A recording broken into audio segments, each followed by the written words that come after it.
Yeah. Good afternoon.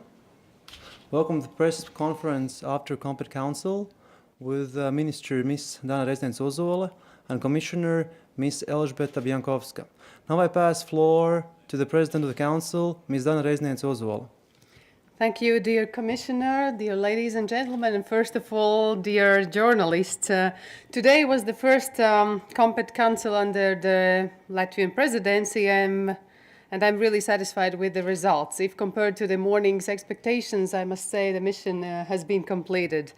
We had a policy debate and adopted the conclusions on the single market policy, and we had also a fruitful debate on the EU industrial competitiveness and digital transformation of the industry. Today's policy debate and adopted council conclusions on the single market actually set out the political guidelines for future single market policy and the necessary structural reforms. It is, dear ladies and gentlemen, obvious that the potential of the single market is not fully used. Yet, for example, the services account for more than 65% of the GDP, and 9 out of 10 new jobs are created in the services sector, yet the cross-border services only represent 5% of the EU GDP. For the sake of Europe's competitiveness, we understand that we need to work hard and remove the remaining barriers, particularly in goods and services, and to create a stable and predictable business environment. And we need to do at most to complete the single market so that it provides real benefits to our consumers and businesses. 20 years ago, we did manage to create the single market that actually creates the biggest GDP in the world. And why not to take the full use of it? Every year, we use up to 1 trillion euros, not fully exploiting it. Today's policy debate showed a general agreement on the main policy priorities, where among the others were we are calling for further actions on 3 main areas. First of all, it's, once again, I would repeat, deeper integration of the single market and services. Second, it's the stronger focus on enforcing the existing rules. And finally, bringing back the mutual recognition to the front fort of the single market policy. The presidency really thinks that the mutual recognition principle has been put aside for a too long time.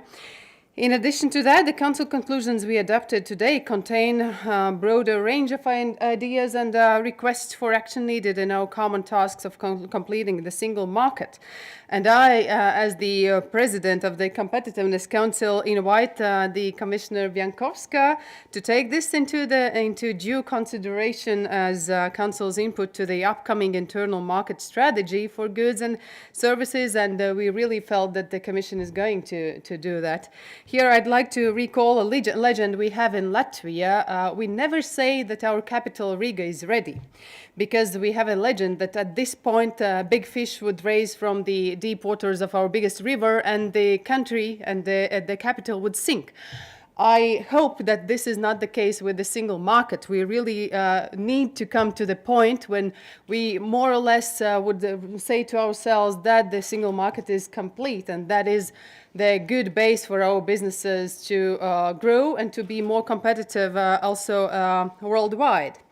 As I already mentioned, today we also had a comprehensive debate on the industrial policy aspects in the future digital single market strategy, reflecting 2 important priorities for the Latvian presidency: the competitive and the digital EU. Once again, to remind, today's debate pointed out benefits of incorporating industry in the future digital single market strategy.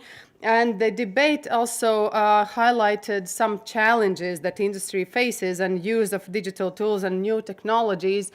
It's the lack of infrastructure, lack of all the other things, and first of all, that we heard for several times, it's the lack of skills, which is an important area to be tackled.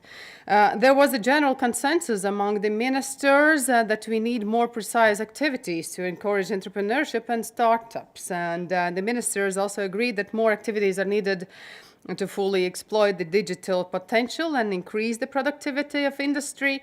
And we once again invite the Commission to take into account the input of the Council and needs of industry expressed by the ministers for the upcoming digital single market strategy. We all know that 80% of the industry of the exports and 80% of innovation is created by industry. So it is good to concentrate on better use of services, but we shouldn't forget also about the industry. Thank you very much. I'd be happy to take your questions, but now you pass the floor to the Commissioner Biankowska.